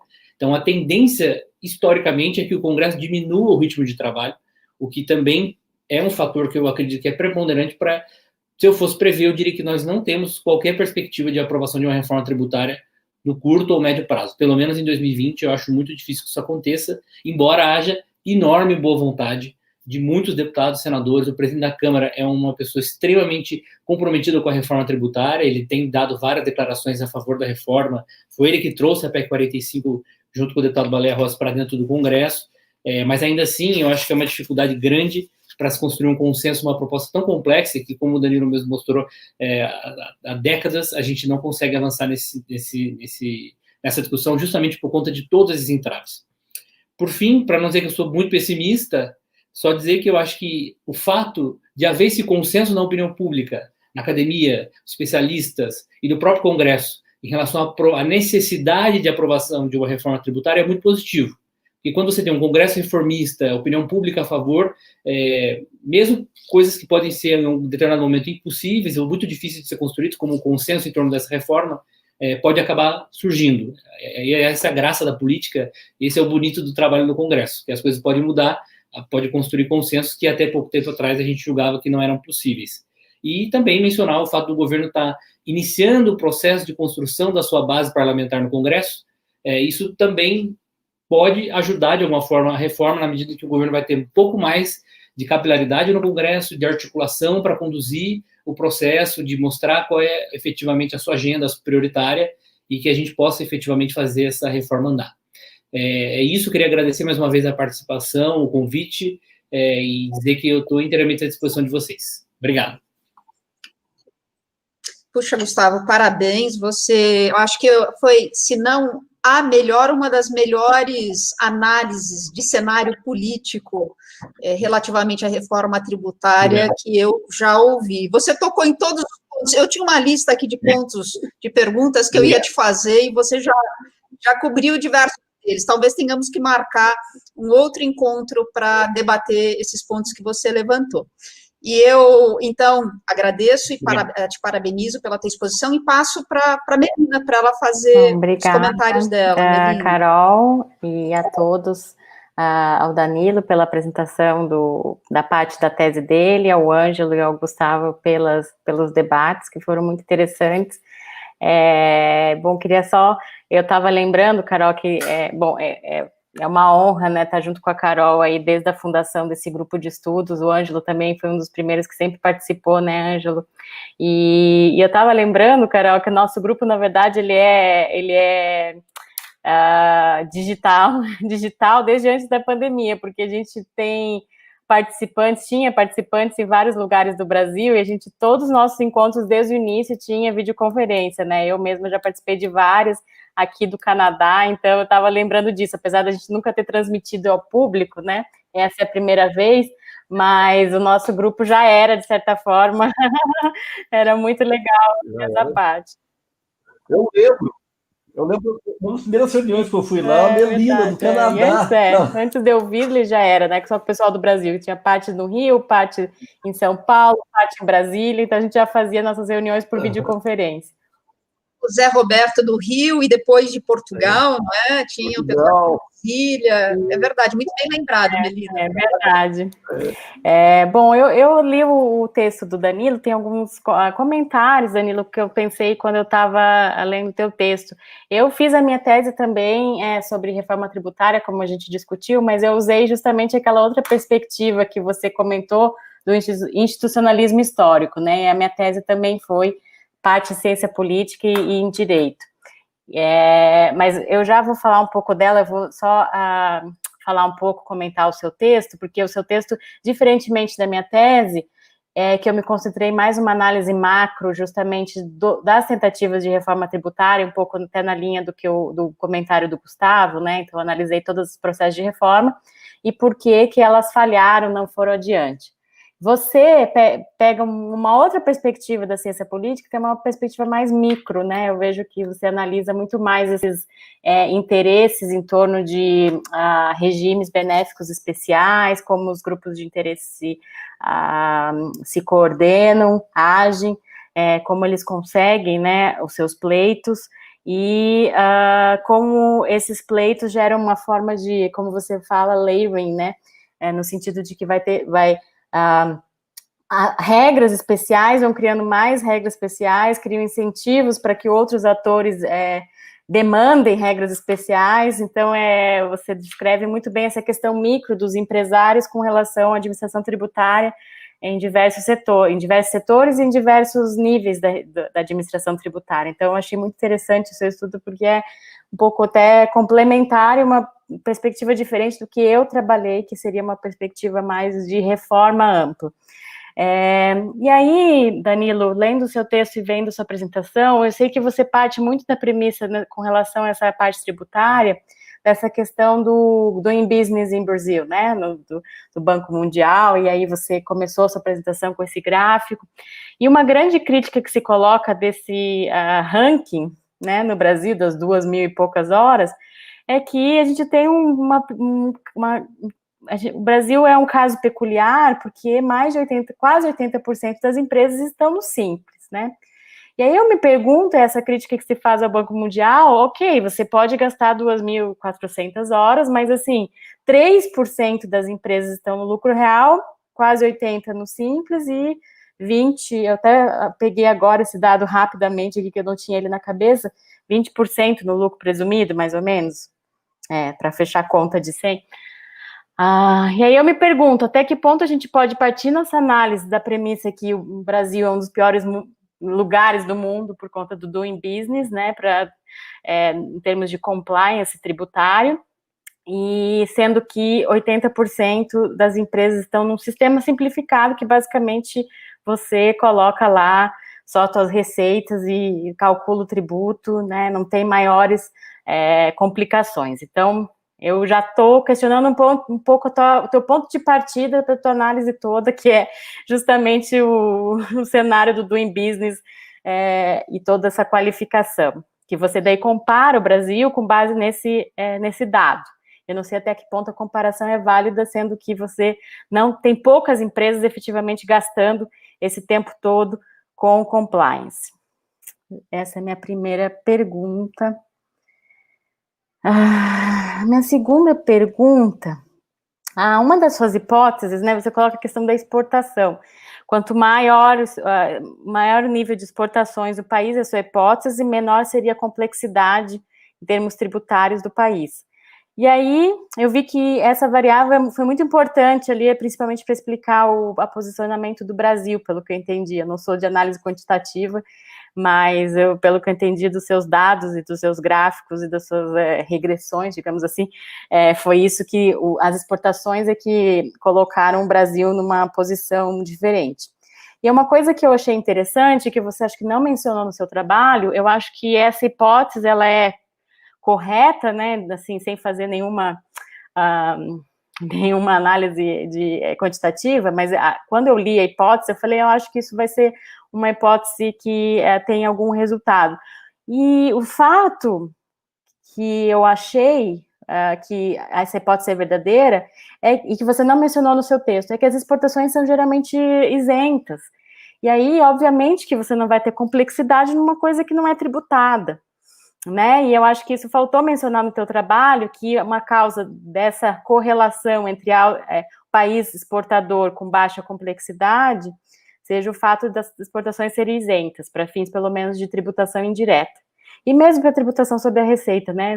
PIS, COFINS, eu acho que tem a isenção de exportação. Exportação não, é imunidade, né? No Brasil a gente tem imunidade. Então, acho que faltou um pouquinho esse ponto técnico, né, que talvez ajudaria a explicar a sua variável e sua hipótese. Eu gostei muito do seu debate com relação à aversão à perda, né, e isso o Gustavo, ele falou também no seu comentário, e, de certa forma, o Ângelo também, ao falar da guerra fiscal, as empresas têm essa aversão à perda de perder seus benefícios, de um lado, e, de outro lado, os estados, principalmente, têm essa aversão de perder o poder de conceder benefícios. Não é só a questão da reforma tributária, não é só a questão de receitas. Isso eu vi muito bem na minha pesquisa, que nós tivemos várias tentativas de reforma tributária, Gustavo, principalmente no governo Fernando Henrique, até mesmo no governo Lula. No governo Lula isso foi bem presente, a PEC 233, em que tinha, assim, a União pagando os fundos, se comprometendo a compensar os estados perdedores, mas o critério que foi o fator determinante para os estados não entrarem no jogo da reforma tributária não foi nem tanto a compensação das perdas, foi mais esse medo de perder a competência de conceder benefícios. Então, há uma outra questão, e que daí hoje, na reforma de hoje, isso não está tanto em jogo, principalmente pelos estados. Pela primeira vez na história das reformas tributárias, os estados todos estão de acordo com a PEC 45, eles querem a PEC 45, desde que, obviamente, tenha compensação pelos fundos, obviamente, mas essa questão da competência, de perda de competência, ela não está tão presente politicamente quanto nas outras reformas, ao meu ver. O que está impedindo, como você bem falou, é a questão dos fundos, e o próprio governo federal falou que não vai pôr 1 centavo, né, ou que vai pôr muito menos dinheiro do que os estados estão reivindicando. Então, por isso que, ao meu ver, eu concordo com você, que a questão dos fundos de equalização e de compensação dos exportadores vai ser um entrave, já foi entrave nas outras reformas, vai ser um entrave para essa, que vai dificultar muito a se chegar a um consenso dentro de uma reforma ampla como a PEC 45. Então, eu vejo também, concordo com você. E aí, só para fazer uns comentários ao Gustavo, o Gustavo falou que fica muito difícil do Poder Executivo não liderar, né, a reforma tributária. Eu concordo totalmente, Gustavo, também tenho falado isso muito, e a peculiaridade também dessa reforma foi que ela foi iniciada, a PEC 45, pelo menos pelo Congresso, e aí tem, obviamente, que eu acredito que o Congresso, na vontade de ser o dono da reforma tributária, o Maia, o pai da reforma tributária, obviamente atropelou o processo, o governo federal ainda não estava preparado para apresentar nenhuma proposta. Então, essa liderança, eu acho que foi menos por vontade, menos por não ter vontade, do que por um atropelamento do Congresso nesse processo.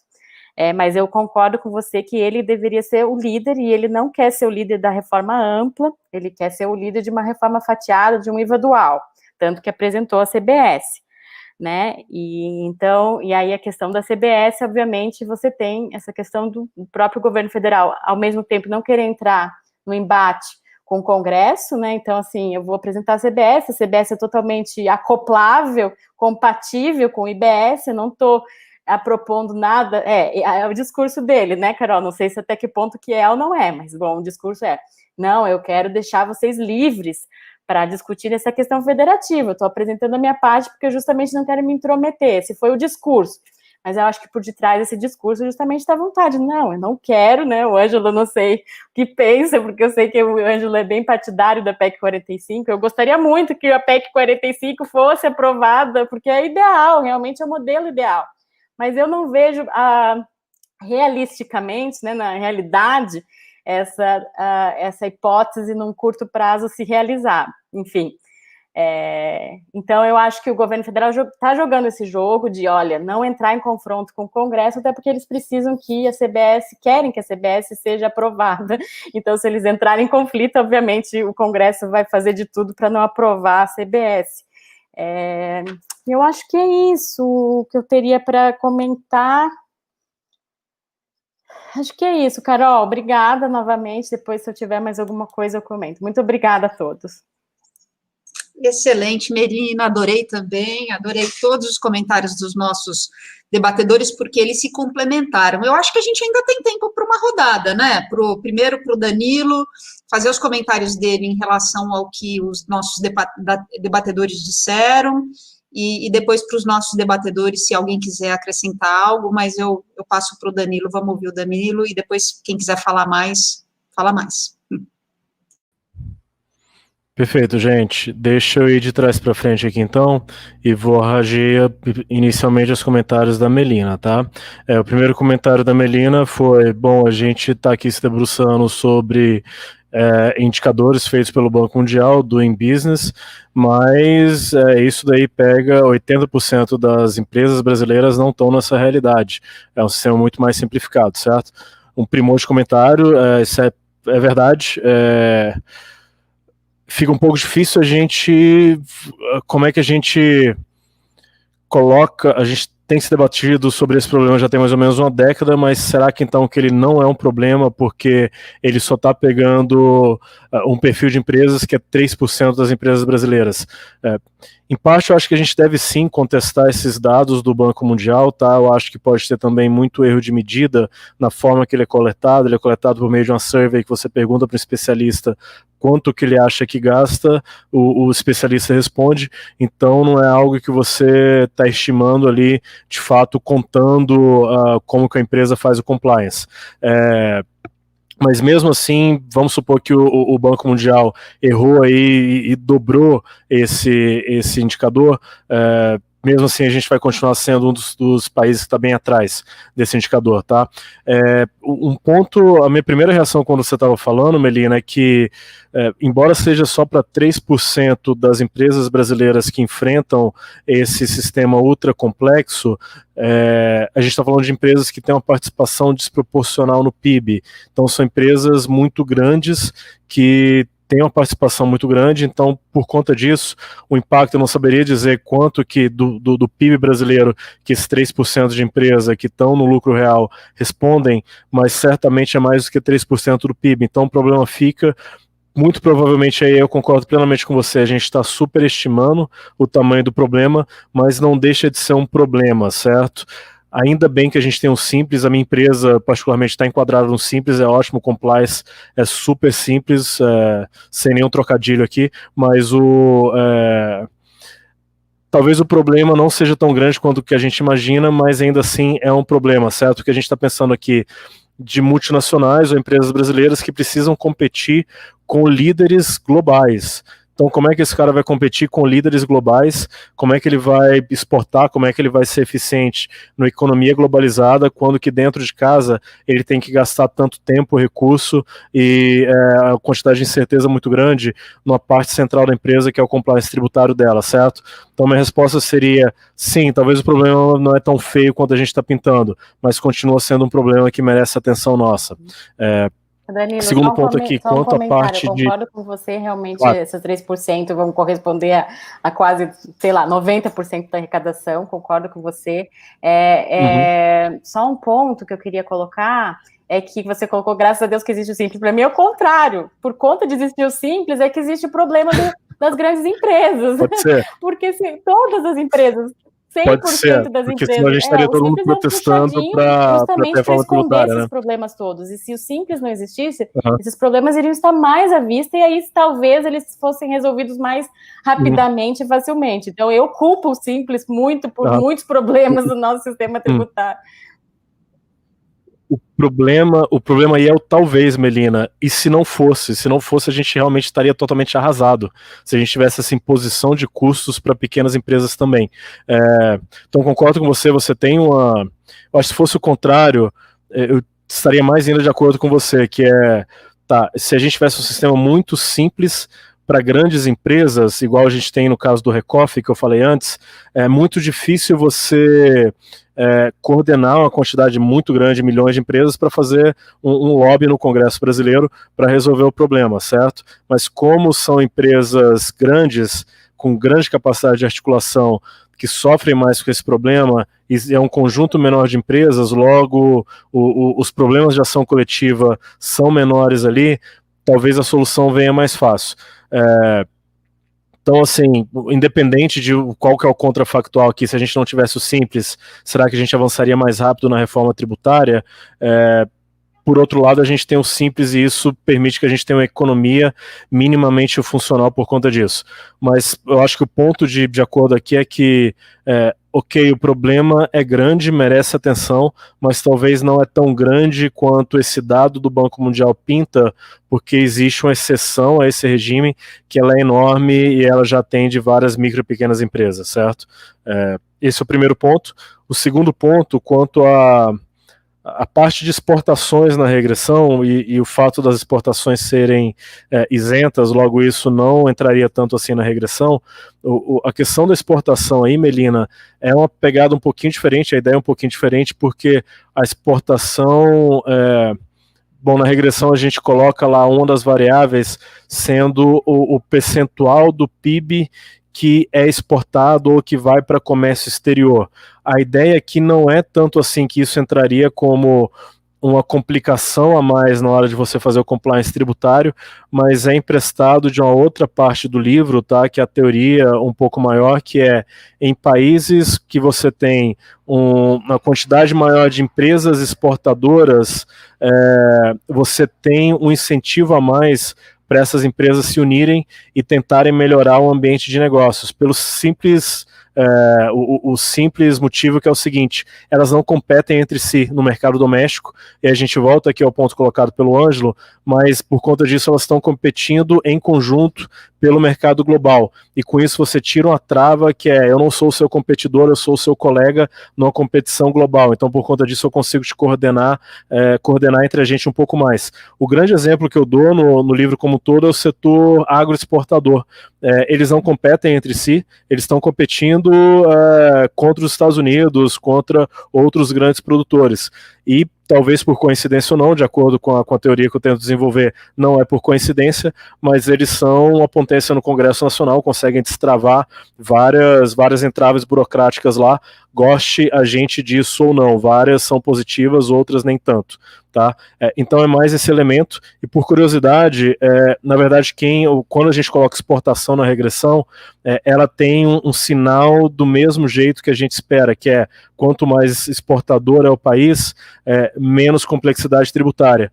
Mas depois que a gente retira o Brasil da regressão, ela não tem significância estatística nenhuma. Quer dizer, o Brasil, que é o chamado leverage point na estatística ali, que ele leva o peso dessa regressão. Quando sai o Brasil, não tem problema nenhum. Seu terceiro ponto, quanto aos estados, de acordo com o comentário, da mesma forma que eu estou de acordo também com todos os comentários do Gustavo, tá? Nada a adicionar ali. E acho que do Ângelo eu já reagi antes também. Muito bem, muito bem. Agora, então, eu vou passar primeiro a palavra para o Ângelo, depois para o Gustavo. Do Ângelo, eu adoraria ouvir dele. E aí, Ângelo, como é que os estados estão se alinhando? Como é que o estado de São Paulo está se posicionando? O que você acha? E para o Gustavo, uma curiosidade, Gustavo. É mais difícil lutar contra a pressão, pegando um gancho no que disse agora Danilo, é mais difícil lutar contra a pressão que as empresas que estão no Simples fazem ou contra os 3% do lucro real, contra as grandes empresas, né? Em termos de travas políticas, o que você arriscaria dizer que seria a trava mais difícil? Ângelo, bola contigo. Obrigado. Então, de maneira geral, né, os estados, eu acho que eles já perceberam. Aí que eu acho, Gustavo, que talvez os deputados estejam com uma visão muito ultrapassada, porque os incentivos fiscais, a guerra fiscal, já está constatado. Secretário de Fazenda já tem plena consciência, tanto é que o Concefaz, ele apoia a PEC 45, ou um IVA dual, e já está mais do que constatado que a renúncia fiscal ela é pior do que um investimento público. Então, o desenvolvimento regional, ele se faz com gasto público. Por isso que talvez o mais racional, o mais eficiente, seja constituir os dois fundos, né? Que é o Fundo por Compensação de Perdas e o Fundo de Desenvolvimento Regional. Obviamente, que o Fundo de Desenvolvimento Regional, nós temos que ter um cuidado danado com esse fundo, porque tem muito governador que gosta de transformar isso em despesa de custeio. Então, nós temos que, talvez, carimbar esse recurso para ele ir para a infraestrutura, para investimentos na saúde, na educação, para tornar as regiões mais atrasadas mais atrativas. Que com todos esses anos de guerra fiscal, houve algum investimento, sim, nas regiões do Brasil. O Nordeste desenvolveu bem, não sei se foi por conta de guerra fiscal, o desenvolvimento de Goiás, que se tornou um estado industrial, era um estado essencialmente agrícola, hoje é um estado industrial, mas ali colaborou muito também o investimento do governo federal em décadas passadas, né, com o Embrapa, com pesquisa científica, que tornou o agronegócio lá uma coisa super atrativa. Mas você veja bem, a instalação da Mitsubishi em Goiás, ela trouxe o quê em termos de adensamento de cadeias produtivas? Tá certo? Muito pouco.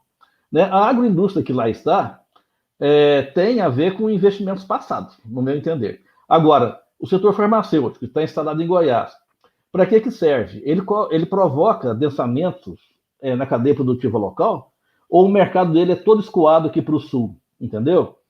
Camaçari não, o polo na Bahia, a Ford na Bahia, ela produziu um adensamento, uma complexidade produtiva local, né? Por isso tem várias coisas. A guerra fiscal ela não foi eficiente para promover o desenvolvimento regional como deveria, como se imaginava. Certo? E há outros fatores, quer dizer, o investimento público, o gasto, mas o gasto bem direcionado, né? Não é qualquer gasto, perfeito? Ele é mais eficiente. Agora, Melina, então que vem o IVA dual, né, Melina? Que a proposta do IVA dual, eu também sou apaixonado por ela também, tá certo? Tá bom. Muito obrigado, viu, gente? Foi um prazer enorme participar dessa live. E Melina, muito obrigado pelo convite. Ana Carolina, vocês são fantásticas, vocês são ótimas. E os dois convidados que eu conheci agora são muito bons. Fantásticos. Muito obrigada, Ângela. A alegria e a honra é toda nossa. Obrigado. Gustavo, muito obrigada, viu? E como disse a Melina, de fato faltou mencionar, você sempre esteve conosco lá no grupo de estudos desde o comecinho, você vinha de Campinas. Você lembra? Eu viajava de Campinas especialmente para participar das reuniões. Era uma honra imensa.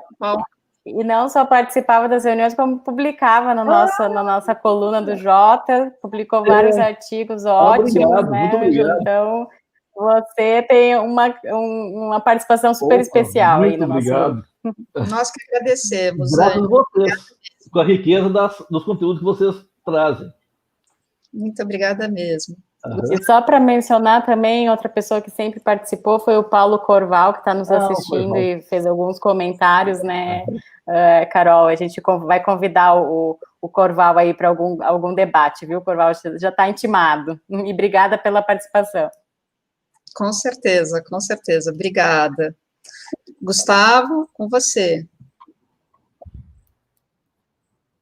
Bom, primeiro, mais uma vez a alegria de estar aqui, de agradecer mais uma vez o convite.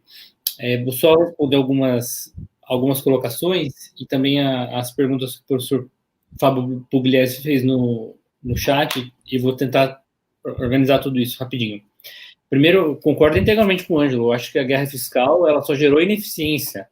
né, desperdício de dinheiro público, não tem transparência, a gente não sabe quem são os beneficiários dos benefícios fiscais no Brasil. Inclusive, é uma guerra que a gente travou aqui desde o primeiro dia do mandato do gabinete ao qual trabalho, e, enfim, todo o trabalho que a gente fez no sentido de dar mais transparência e mecanismos de controle para os benefícios fiscais, porque é uma das políticas públicas mais obscuras, né, e não vou dizer injusto, mas assim, é pouco eficiente, porque a gente não consegue fazer nenhum... Primeiro, a gente consegue saber quem são os beneficiários, quanto, enfim, quais são os impactos, os benefícios, se atingiu ou não os critérios para os quais foram criados.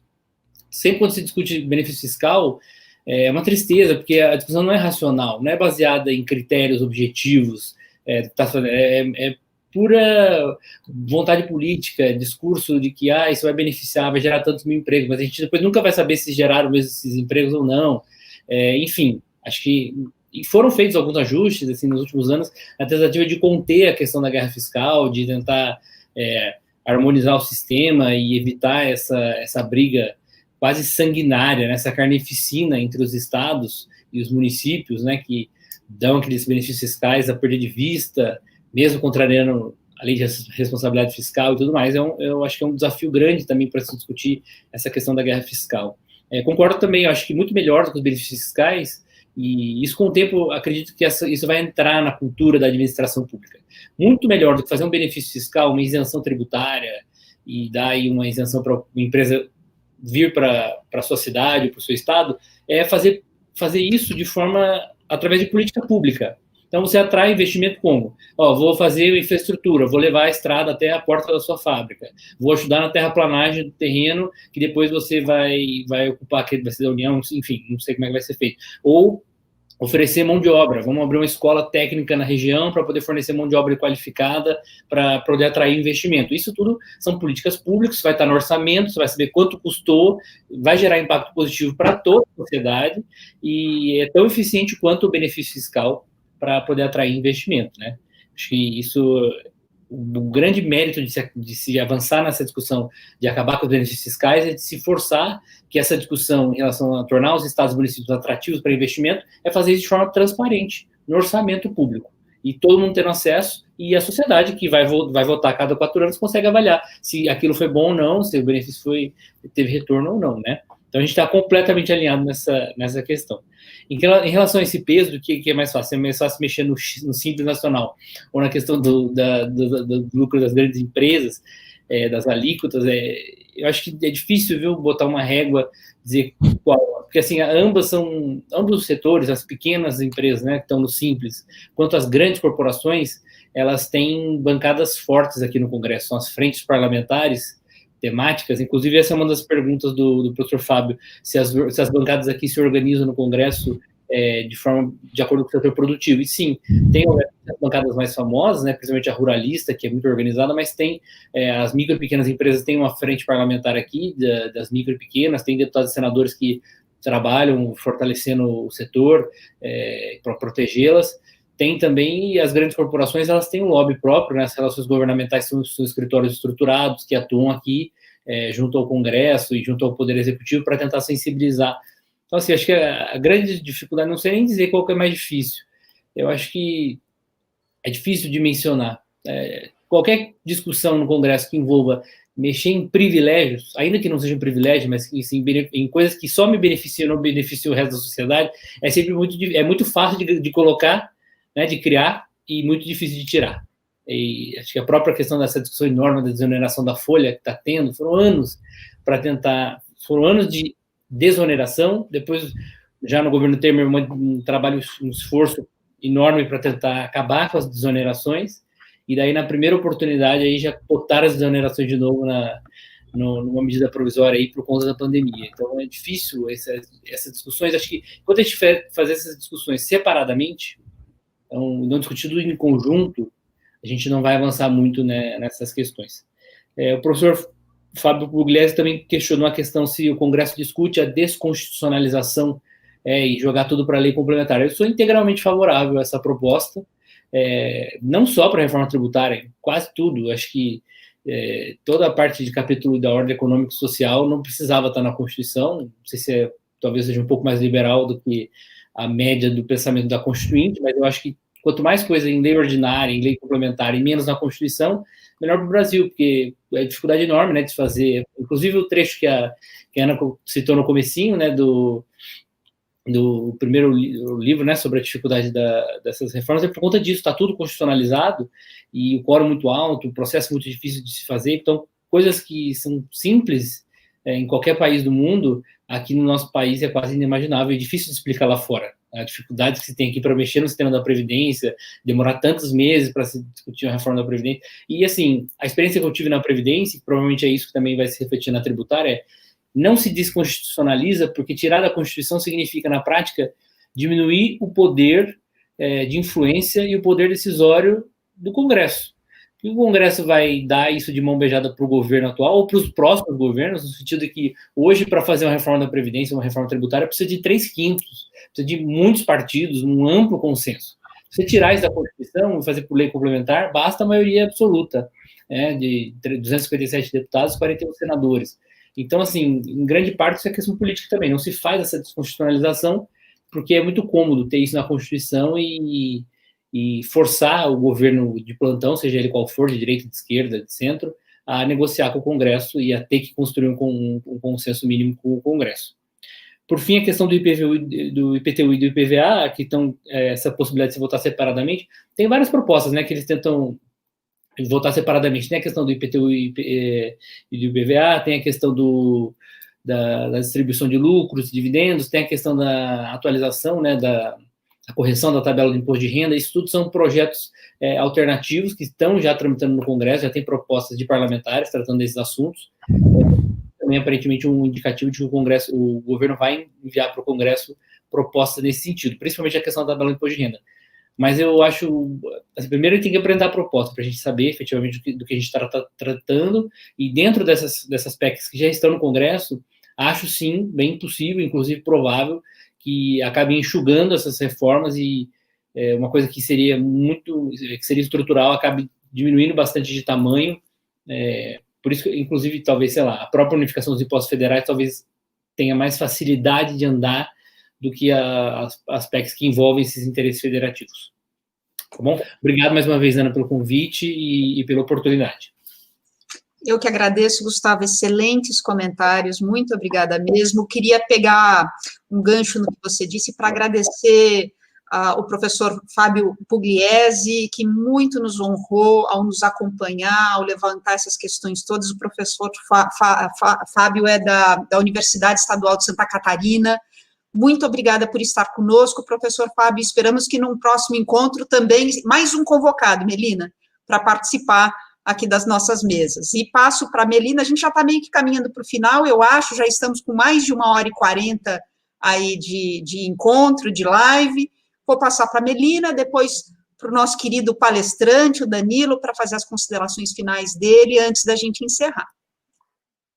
Bom, Carol, eu só nem tenho comentários finais, na verdade quero agradecer muito o Danilo e ressaltar que a tese, a exposição dele é muito relevante para a gente pensar a reforma tributária no Brasil, esse conflito de interesses, os interesses empresariais principalmente, porque eu acho que cada vez mais, se nós olharmos o histórico das reformas tributárias, esses interesses estão cada vez mais presentes. E agora a gente está vendo justamente na CBS, aí todos os setores, basicamente, estão se posicionando de alguma forma, e também com relação ao próprio IBS. Nós temos, Danilo, uma questão muito interessante para ser discutida, talvez você possa até comentar, está fora da sua apresentação, mas nós temos muitas empresas aí, através de vários institutos, né, apoiando, de certa forma, as propostas, né, o próprio CECIF, ele digamos, quero achar a palavra certa para não ser mal entendida,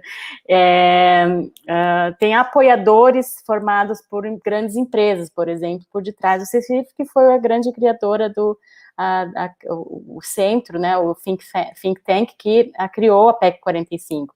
Não só o CECIF, mas nós temos outros grupos que são formados também por empresas que participam ativamente das discussões, através de proposição de emendas, redação legal. Eu acho que o Gustavo deve ver isso no dia a dia dele, Então, e isso eu vejo que se tornou presente a partir de um certo período em que a carga tributária aumentou, em que justamente toda essa compliance, né, essa burden, né, que você menciona na sua tese, aumentou, né, então, a partir da meados da década de 90, que esse setor empresarial, eu vejo, cresceu a participação do setor empresarial através de várias frentes nessa discussão de reforma tributária. Então, eu queria ouvir você, como é que você vê essa questão das empresas estando por detrás das próprias propostas de reforma tributária? E, assim, eu digo isso de forma positiva, porque, apesar do CECIF ter esses apoiadores, empresas, é uma reforma que, em muitos aspectos, vai contra vários interesses empresariais. Então, eu digo isso até assim, eles conseguiram separar os interesses empresariais que essas empresas poderiam ter para formar uma PEC, um modelo que é bem alinhado com os modelos de IVA internacional, com poucas exceções, alíquota única. Então, eu acho que isso é um exemplo bom de parceria entre poder público, entre instituições de pesquisa, think tanks, com empresas, né? Então, eu queria ouvir você um pouquinho disso. E muito obrigada, Carol, muito obrigada, Gustavo, Danilo e El Ângelo, e adorei o debate, e espero também, muito obrigada a todos que nos ouviram, e espero novamente, no futuro próximo, a gente vai organizar um outro debate. Muito obrigada. Obrigada, Melina. Passo para o Danilo fazer as considerações finais dele. Muito obrigada, Danilo. Perfeito, pessoal. Eu vou ser super econômico nas minhas considerações finais, tá? Para não abusar da paciência de vocês. Queria agradecer o convite do JEP. Queria agradecer a Ana Carolina, Gustavo, Melina e Ângelo por terem lido o trabalho e pelos comentários. Reagindo aqui ao último comentário da Melina, eu acho ótimo você ter participação do empresariado na hora de você fazer construções de política pública e propostas. Isso não deve ser visto como algo ruim, faz parte da democracia, desde que seja feito de forma transparente. O caso que você deu do CECIF parece ser um ótimo exemplo nesse sentido, tá? A gente, na verdade, deveria ter mais disso, sempre com mais transparência, tá? Uma ótima reforma que a gente deveria ter no Brasil também é a chamada lei do lobby, que você ter essa, não a permissão, hoje já é permitido, mas você ter uma normalização da participação de setores econômicos na política brasileira com mais transparência do que o que a gente tem hoje. Então, acho que isso daí deveria ser algo estimulado, tá? Encerro por aqui meus comentários, deixando mais uma vez o agradecimento para vocês. Puxa, a gente que agradece demais, Danilo, por você ter palestrado, ter nos ajudado a organizar, isso é importante, eu não tinha mencionado antes, deveria ter mencionado no começo, que o Danilo e a empresa dele, eles nos ajudaram a organizar esse encontro hoje, nos fornecendo um suporte, assim, inestimável com a parte técnica, informática, porque eu sou um ser totalmente analógico, então, a ajuda do Danilo e da empresa dele, a Turivius, esse evento hoje não teria acontecido. Eu só não sei se o Ângelo, a gente consegue botar o Ângelo de novo, Danilo? Deixa eu ver. Pronto, o Ângelo estava na sala de espera aqui. Voltou agora. Mas então, assim, fica o nosso profundo agradecimento, Danilo, a você, a sua equipe, a sua empresa. Imagina, à disposição. Muito obrigada por terem, espero que seja a primeira parceria de muitas. Muito obrigada, Ângelo, um parceiro de sempre, Melina, outra parceira de sempre, o Gustavo. Puxa, que comentários fantásticos, Gustavo.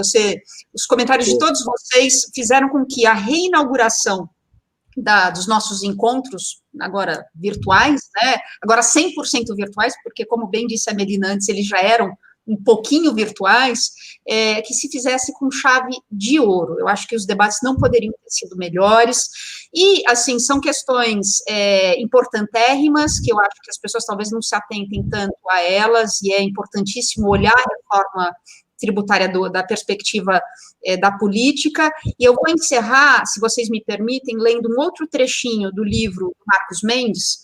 No comecinho do livro dele, ele cita uma frase de Maquiavel, no Príncipe, e só para a gente ver como todos esses problemas que nós estamos aqui debatendo, enfrentando hoje, não são problemas novos, são problemas muito antigos. E Maquiavel diz que não há nada mais difícil de zelar, mais perigoso de conduzir, ou cujo sucesso é mais incerto, se não assumir o papel principal na introdução de uma nova ordem das coisas. Porque o inovador tem por inimigos todos aqueles que se beneficiavam das condições antigas, e por defensores fracos, aqueles que conseguem tirar proveito das novas. Ou seja, é um grande desafio, mas é um desafio que tem que ser enfrentado para a gente conseguir construir o sistema tributário que esse país merece. Sem esse sistema tributário, o país não vai crescer. Muito obrigada, gente. Foi uma grande alegria estar com vocês. Muito obrigado.